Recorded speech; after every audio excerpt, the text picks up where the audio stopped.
When you have a sales meeting with your prospect, the last thing you want to do is to have your prospect. You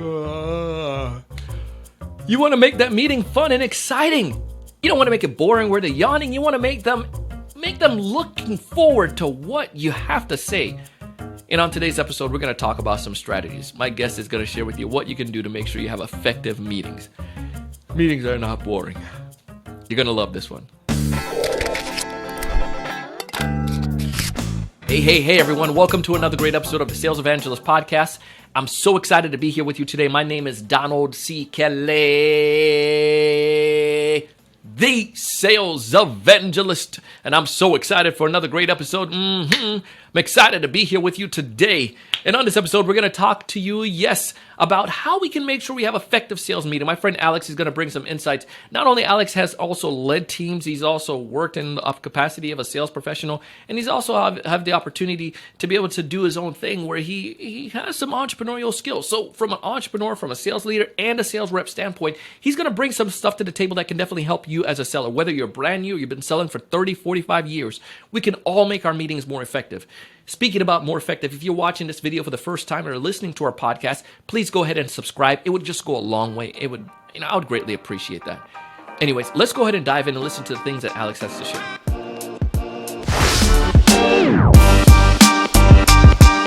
it comes towards meeting, whether it's virtual or in person, that just makes a meeting suck. Well, yeah, what makes it suck, I think, are when people have their own agenda that they're pushing down your throat. They aren't listening to anything you say. So again, along with that agenda, they just are waiting to talk. They're not really actively listening or reflexively listening. So, I think when people have their own agenda, they just keep on track with nothing diverting them off of their path. They don't take an other focused kind of premise or objective, so they're not trying to learn about you. Like I said, it's kind of that self-centeredness I think that everything gets back to, and it's kind of one-dimensional is the other issue.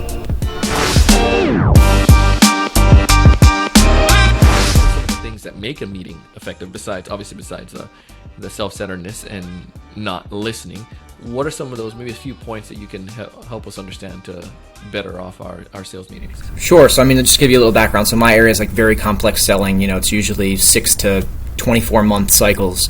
So, when you get an opportunity, you really have to make the most of it. And I think it's really centered on this kind of visualization element of if you visualize the end result and then taking the steps to deconstruct and kind of reverse engineer success. So look at your prior winning formulas, deconstruct those, and take it segment by segment. And do you have any weak links in the armor that you need to really address and identify? And I think also this kind of, people talk about rehearsals and I don't want to sound rehearsed. I don't want to sound, overdone or overplayed. But it's really this choreograph flexibility, if you will. So having different versions, short and long versions of what you want to get across in case people are asking questions. So keeping it dynamic and keeping yourself versatile, I think, are really key elements, all centered around that kind of deconstructing each portion of the presentation. Some people are like, oh, we got an hour and this is what we want to cover. But it should be like, no, we have 6 minutes to do this and we have 8 minutes to do this. But if they ask questions here, we have 7 minutes. So it's how to be flexible within that time, how to be focused on them with the questions that you're asking. I think questions are one of the biggest elements. I know you had Brian on recently talking about, asking a more beautiful question. And I think that's a huge focal point, and that's something I really touch upon in the book is, how do you ask not only better questions, but better engagement prompts. So not just, oh, do you have any questions? That would be kind of a weak, open-ended one. But what other items can we add to the starter list to be more effective if you have a list of ideas to kind of encourage more of their voice? So you don't want to spend it on situational questions. Oh, how many employees are you? You could have found that on LinkedIn or Zoom or whatever it is. You want to find it on those vision, those impact questions, and really spending your time appropriately. So yeah, I think you hit the nail on the head that it depends on what stage you're at and who's involved. So if I understand correctly so far, for making sure our meeting's effective, I need to shut up and listen. Number 2, I need to make sure I come with some effective questions, that preparation. And then it comes down to the next thing I need to recognize is rehearsal, practicing this. And if it's depending on the type of deal that I'm going for, or depending on where it's at in my sales process, that will help me understand how much time I should dedicate towards that. Fair enough? Yeah, absolutely. I think you hit most of them there. I think the only other item is the kind of that subtlety between a question and an engagement prompt. because especially today in days of Zoom fatigue and just not needing to engage with folks, people kind of default to this inert status of just nodding along and saying yes and, oh, that sounds good. So how do you really get them to engage with you?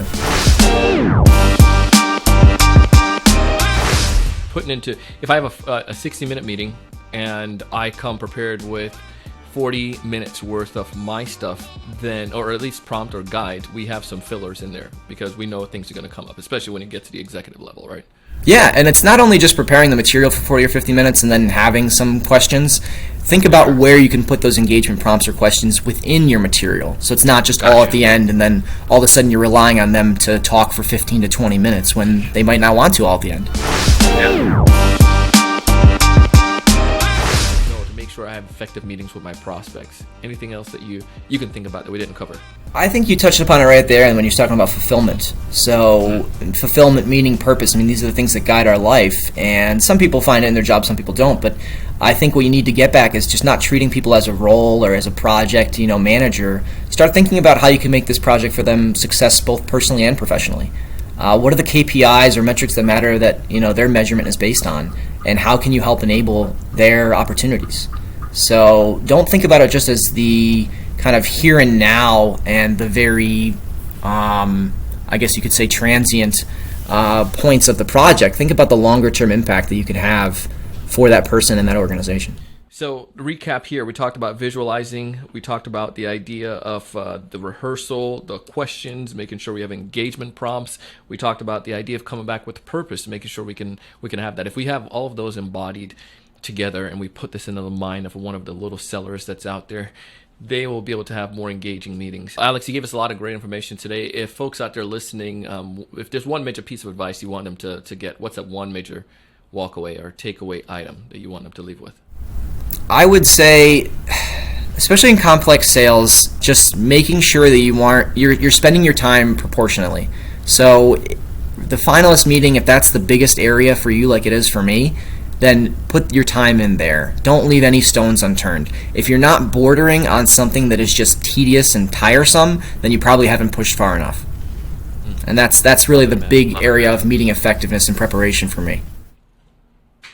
It's awesome. If folks want to get in touch with you and get access to your book, how do they go about doing so? Yeah, absolutely. So there's a few different avenues for that. So there is 100salesskills.com, which will have the book and some of the also articles that are tied to what we've been talking about today. And then there's also my website, which is commenceyourcareer.com, for any people that are either students transitioning into the workforce or, have a son or daughter in college considering sales. That's an element to check out as well. So those both are welcomed. And then LinkedIn, you can reach me at Alex Dripchak. My man, that was Alex. And if you want to go ahead and connect with him, you can find him on LinkedIn and take advantage of some of his offers. You can check out his book as well. We have that listed down in our resource in our show notes, as well as some of the insights and some of the other tips that he's shared. You can see those broken down, and I want you to apply them. I want you to test them out. Like anything else I share with you, try it. Try it. And who knows, maybe it will be gangbusters for you. If it doesn't work that well, then you can always stop and go back to what you've done before. But we want to bring you the latest and greatest on this podcast. And this is why we have folks like Alex. Check him out. He's a great friend, great individual, and I know you're going to learn a lot from him. Speaking about learning a lot, taking advantage of our sponsors. They're giving away some amazing deals and some offers that you could take advantage of today and grow your business. I utilize these tools, and I'm not going to come out here and evangelize something to you that I don't believe in. And I think you would love what our sponsors have to offer. As always, subscribe to this podcast if you haven't done so already. I want you to find more of those ideal customers. I want you to know what to say when you reach out to them. I want you to close more deals, but most importantly, I want you to raise your level of thinking and go out and do big things. Thanks so much for watching. Hey, thanks so much for taking the time to watch this video today. If you enjoyed the content, I ask you to go ahead and hit that like button, that thumbs up at the bottom right-hand corner. Also, to make sure to subscribe if you haven't done so already. This way, we'll keep you up to date with all the latest sales strategies, latest tools, and things that are going to help you to not only find more prospects, but to close more deals. Thanks so much.